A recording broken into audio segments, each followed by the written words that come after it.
আসসালামু আলাইকুম ভিউয়ার্স, বাংলাদেশের সর্বশেষ আপডেট সংবাদে আপনাদের স্বাগত। জানিয়ে দিব আমাদের হাতে থাকা সর্বশেষ গুরুত্বপূর্ণ আপডেট বাংলা সংবাদ। শেখ হাসিনা, শামীম ওসমান সহ ৩৬ জনের বিরুদ্ধে হত্যা মামলা। জানিয়ে দিব ডক্টর ইউনূসকে চিঠি, রাষ্ট্র সংস্কার ও জবাবদিহি প্রতিষ্ঠায় আইনের আহ্বান মার্কিন ৪ কর্মকর্তার। আর জানিয়ে দিব বাংলাদেশে অনুপ্রবেশকারীদের উল্টে ঝুলিয়ে রাখার হুমকি দিলেন অমিত শাহ। এবং আরো জানিয়ে দিব অন্তর্বর্তী সরকার যতদিন খুশি থাকুক এটা হতে পারে না বলছে পার্থ। এদিকে দুর্গাপূজায় ভারতে ৩,০০০ টন ইলিশ রপ্তানির অনুমোদন। সর্বশেষ জানিয়ে দিব আইন শৃঙ্খলা পরিস্থিতি অবনতির চেষ্টা হলে হাত ভেঙে দেওয়া হবে বলছে স্বরাষ্ট্র উপদেষ্টা। শুনছিলেন সংবাদ শিরোনাম, এরপর বিস্তারিত। তার আগে অনুরোধ থাকবে, ভিডিওটি যদি ভালো লেগে থাকে ভিডিওটিতে একটি লাইক এবং কমেন্ট করে জানিয়ে দিন ভিডিও সম্পর্কে আপনার মূল্যবান মতামত, এবং আরো কমেন্ট করে জানিয়ে দিন ভিডিওটি আপনি কোথা থেকে দেখছেন এবং শুনছেন। শ্রমিক হত্যায় শেখ হাসিনা, শামীম ওসমান সহ ৩৬ জনের বিরুদ্ধে হত্যা মামলা।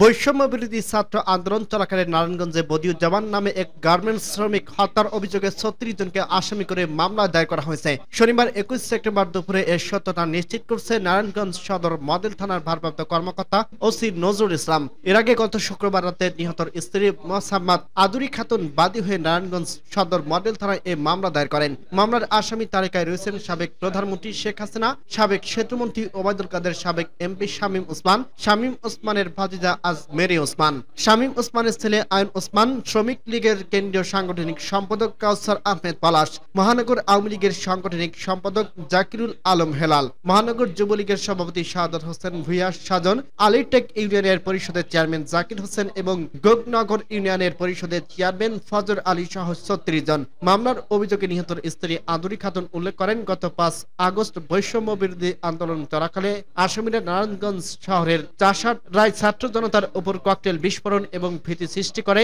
এবং তাদের হাতে থাকা দেশীয় অস্ত্র দ্বারা এলোপাতাড়ি গুলি ও মারধর আরম্ভ করে। এই সময় আসামিদের হাতে থাকা দেশীয় অস্ত্র ও লাঠি দ্বারা এলোপাতাড়ি আঘাত করলে বদিউজ্জামানের মাটিতে লুটিয়ে পড়েন। পরে তাকে নারায়ণগঞ্জ জেনারেল হাসপাতালে নেওয়া হলে দায়িত্বরত চিকিৎসক বদিউজ্জামানকে মৃত ঘোষণা করেন। নারায়ণগঞ্জ সদর মডেল থানার ভারপ্রাপ্ত কর্মকর্তা ওসি নজরুল ইসলাম বলেন, গার্মেন্টস শ্রমিক বদিউজ্জামান হত্যার ঘটনায় এই মামলা দায়ের করা হয়েছে। আসামিদের বিরুদ্ধে গ্রেপ্তারি অভিযান পরিচালনা করা হয়।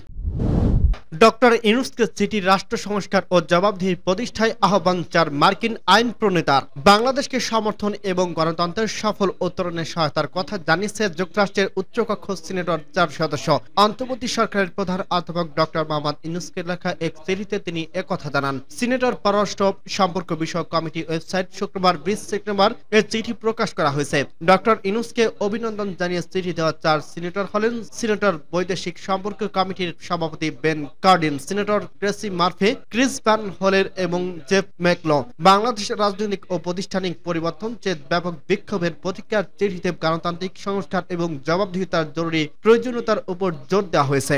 সিনেটররা হিন্দু সম্প্রদায় কক্সবাজারে আশ্রয় নেওয়া রোহিঙ্গা এবং দুর্বল জনগোষ্ঠীর উপরে হামলার জন্য দায়ীদের জবাবদিহিতার আওতায় আনতে কঠোর আইন প্রয়োগ এবং দ্রুত পদক্ষেপ নেওয়ার আহ্বান জানিয়েছেন। চিঠিতে বলা হয়েছে, প্রিয় প্রধান উপদেষ্টা মোহাম্মদ ইউনূস, এই ঐতিহাসিক সময় বাংলাদেশের অন্তর্বর্তীকালীন নেতা হওয়ার জন্য আপনাকে অভিনন্দন জানিয়ে আমরা লিখছি। সাম্প্রতিক সপ্তাহগুলোতে বিশ্ব দেখছে বাংলাদেশের জনগণ কিভাবে সাহসের সঙ্গে সম্মিলিত কর্মকাণ্ডের রূপান্তরকারী শক্তি পরিদর্শন করছে। যখন নাগরিকরা ঐক্যবদ্ধ হয় তখন তাদের কণ্ঠস্বর এমনকি সবচেয়ে দৃঢ় ও স্বৈরাচারী নেতাদের ক্ষমতা ত্যাগ করতে বাধ্য করতে পারে। তবে এই ঐতিহাসিক মুহূর্তটি বিনা পরিশ্রমে আসেনি। বিক্ষোভকারীদের ন্যায়সঙ্গত দাবির সঙ্গে জড়িত হওয়া পরিবর্তে র্যাব সহ বাংলাদেশের সুরক্ষা বাহিনী বর্বর শক্তি দিয়ে প্রতিক্রিয়া জানায়, শত শত বিক্ষোভকারীকে হত্যা করে এবং আরো হাজার হাজার বিক্ষোভকারীকে গ্রেপ্তার ও আহত করে। যে প্রাণহানি ঘটছে তাদের জন্য আমরা শোক প্রকাশ করছি এবং নিরাপত্তা বাহিনী মানবাধিকার লঙ্ঘনের বিষয়ে একটি স্বাধীন ও নিরপেক্ষ তদন্ত পরিচালনার জন্য একটি বিশ্বাসযোগ্য প্রতিক্রিয়া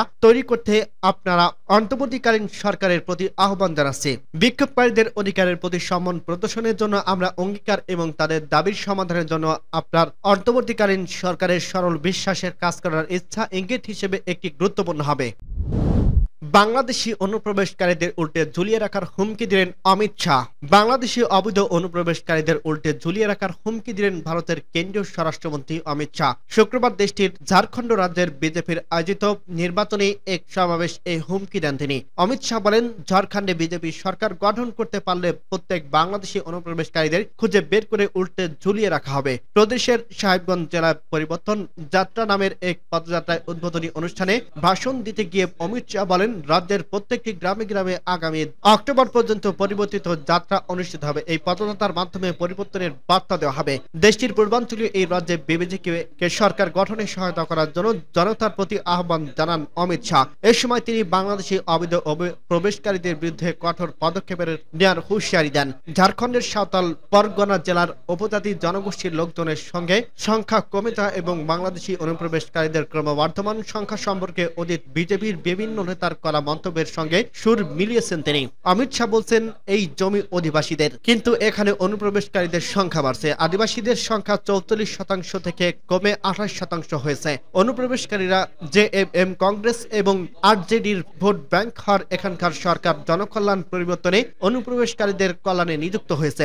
রাজ্যের পাকুড় জেলায় হিন্দুদের ঝাড়খণ্ড ছাড়তে হবে স্লোগান দিতে শুনছেন বলে অভিযোগ করছেন ভারতের এই স্বরাষ্ট্রমন্ত্রী। একই সঙ্গে হেমন্ত সোরেন নেতৃত্বাধীন ঝাড়খণ্ডের জোট সরকারকে ভারতের সবচেয়ে দুর্নীতিগ্রস্ত বলে অভিযোগ করেন অমিত শাহ। তিনি বলেন, হেমন্তের সরকার দুর্নীতি ছাড়া আর কিছুই করছে না। এই সরকার ভারতের সবচেয়ে দুর্নীতিগ্রস্ত সরকার। সূত্র দ্য টেলিগ্রাফ। অন্তর্বর্তী সরকার যতদিন খুশি থাকুক এটা হতে পারে না বলছে পার্থ।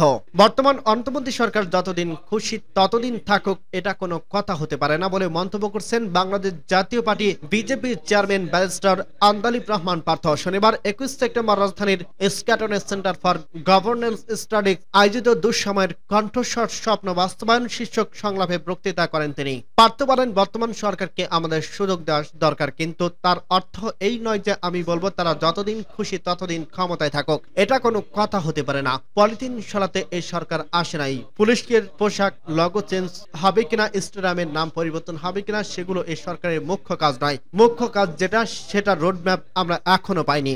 বিজেপির চেয়ারম্যান বলেন, এই সরকার প্রথম যে ভুল করছে, পরিবর্তনকে কেবল বৈষম্য বিরোধী ছাত্র আন্দোলনের ফসল হিসেবে দেখছে, কিন্তু এটা 15 থেকে 17 বছরের প্রতিফলন, যে কারণে বিরাট গ্যাপ দেখা দিয়েছে। বর্তমান সরকারের উপদেষ্টাদের সঙ্গে মানুষের কোনো কানেক্টিভিটি নেই উল্লেখ করে পার্থ বলেন, এমন মানুষ সরকারের থাকা দরকার যাদের মানুষের সঙ্গে কানেক্টিভিটি আছে। আপনাদের রাজনৈতিক দলকে গোটবুক নিয়ে কাজ করতে হবে। বৈষম্য বিরোধী ছাত্র আন্দোলনের নেতাদের উদ্দেশ্য করে রাজনীতিবিদ বলেন, আপনারা বলছেন এক স্বৈরাচারের পরিবর্তে আরেক স্বৈরাচার আসতে দেবে না। তাহলে নিজেরাই দল করুন, তাহলে বুঝবেন রাজনীতি কি আর অ্যাক্টিভিজম কে। দুর্গাপূজায় ভারতের 3000 টন ইলিশ রপ্তানির অনুমোদন। আসন্ন দুর্গাপূজা উপলক্ষে ভারতের 3000 মেট্রিক টন ইলিশ মাছ রপ্তানির অনুমোদন দিয়েছে বাণিজ্য মন্ত্রণালয়। শনিবার বাণিজ্য মন্ত্রণালয়ের উপসচিব সুলতানা আক্তার স্বাক্ষরিত এক আদেশে এ তথ্য জানানো হয়। আদেশে জানানো হয়, আসন্ন দুর্গাপূজা উপলক্ষে বিভিন্ন রপ্তানিকারকদের আবেদনের প্রেক্ষিতে নির্ধারিত শর্তাবলী পূরণের সাপেক্ষে 3000 মেট্রিক টন ইলিশ মাছ রপ্তানির অনুমোদন দেওয়া হলো। সংশ্লিষ্ট আবেদনকারীদের আগামী 24 সেপ্টেম্বর বেলা 12টা ধরে বাণিজ্য মন্ত্রণালয় বারবার উপমহাসচিব রপ্তানি 2 শাখা কক্ষ নং 127 ভবন 3 বাণিজ্য মন্ত্রণালয় বাংলাদেশের সচিবালয় ঢাকা আবেদন করতে বলা হয়েছে। উল্লিখিত তারিখের পর আবেদন গ্রহণযোগ্য হবে না। আর যারা আগেই আবেদন করছে তাদের নতুন করে আবেদন করার প্রয়োজন নেই। আইন শৃঙ্খলা পরিস্থিতি অবনতির চেষ্টা হলে হাত ভেঙে দেওয়া হবে বলছে স্বরাষ্ট্র উপদেষ্টা। আইন শৃঙ্খলা পরিস্থিতি অবনতির চেষ্টা করা হলে হাত ভেঙে দেওয়া হবে বলে হুঁশিয়ারি করছে অন্তর্বর্তীকালীন সরকারের স্বরাষ্ট্র উপদেষ্টা মোহাম্মদ জাহাঙ্গীর আলম চৌধুরী। শনিবার 21 সেপ্টেম্বর রাঙ্গামাটি সেনানিবাসে স্থানীয় বিভিন্ন রাজনৈতিক এবং জনগোষ্ঠীর নেতা এবং নিরাপত্তা বাহিনীর সঙ্গে মত বিনিময় শেষে সাংবাদিকদের এক কথা বলেন তিনি। উপদেষ্টা বলেন, কোনোভাবেই আইন শৃঙ্খলার অবনতি হতে দেওয়া যাবে না। যারা পরিস্থিতির অবনতি করার চেষ্টা করবে তাদের কোনো অবস্থাতেই ছাড় দেওয়া হবে না, তাদের হাত ভেঙে দেওয়া হবে। রাঙ্গামাটি ও খাগড়াছড়িতে সংঘাত সহিংসতা এবং প্রাণহানির ঘটনায় একটি উচ্চ ক্ষমতা সম্পন্ন তদন্ত কমিটি গ্রহণ করা হবে এবং এর সুস্থ তদন্ত করা হবে বলে জানান স্বরাষ্ট্র উপদেষ্টা।